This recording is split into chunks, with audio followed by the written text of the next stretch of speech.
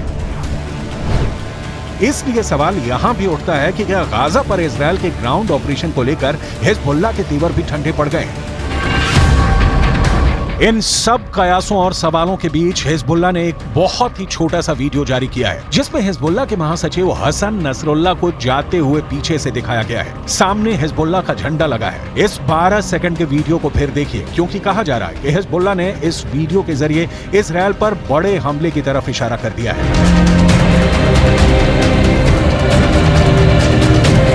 Iran भी अपनी तैयारी पूरी रखना चाहता है। ईरान ने युद्धाभ्यास में अपने तोपखाने की ताकत भी दिखाई है। ये है ईरान की चलती फिरती तोप, नाम है राद 2। ईरान की ये तोप 155 मिलीमीटर का गोला फायर करती है। देखिए कैसे टारगेट को लेकर तैयारी की गई और फिर जब इस तोप ने गोला दागा तो वो कितनी सटीक जगह जाकर गिरा। ईरान की ये तस्वीरें इजरायल को डराने के लिए है।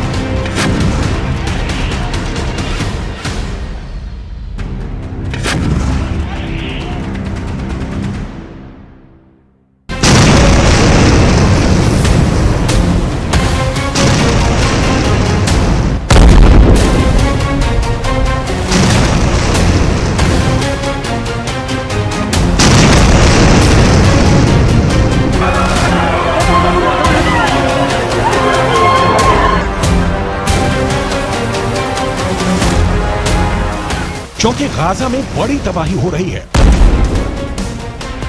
गाजा में इजरायल के बम फट रहे हैं। उत्तरी गाजा का कोई मोहल्ला, कोई गली बाकी बची नहीं जो इजरायल के धमाके से गूंजी ना हो। गाजा ने इतनी लाशें पहले भी देखी हैं, लेकिन इस बार तबाही का मंजर और ज्यादा खतरनाक नजर आ रहा है। पूरे गाजा में इस वक्त बारूद फैला हुआ है। पूरे गाजा में इस वक्त बारूद की बू आ रही है। यहाँ की आबो हवा में बारूद घुल चुका है। इजरायल का दावा है कि उसकी एयरफोर्स गाजा पर रोज 300 से ज्यादा स्ट्राइक कर रही है। लेकिन गाजा से दूर दुनिया में 2 जगह इस युद्ध को कंट्रोल करने के लिए 2 वॉच टावर तैयार हो चुके हैं।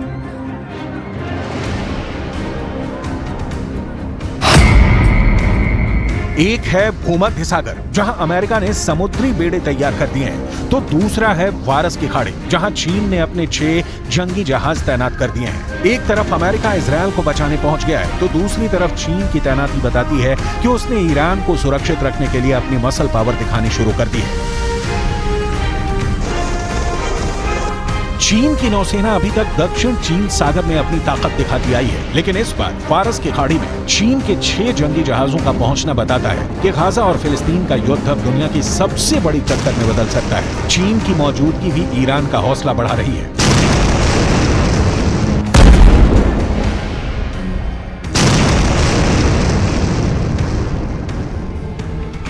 फिलहाल हर जगह ईरान के ऐसे ही वीडियो की चर्चा हो रही है और सब ये जानना चाहते हैं कि ईरान अब गाजा पर बमबारी को लेकर इजरायल के खिलाफ क्या कर सकता है। सबसे बड़ी बात समझने वाली ये है कि ईरान नहीं चाहेगा कि ये युद्ध उसकी जमीन तक पहुंचे और ज्यादा से ज्यादा एक्शन हिजबुल्लाह की तरफ से हो, लेकिन फिर भी उसने अपनी तैयारी पूरी कर ली है, क्योंकि इजरायल पर ईरान का हमला हुआ तो उसे रौंदने के लिए अमेरिका की 40,000 सेना पहले से ही खाड़ी देशों में मौजूद है।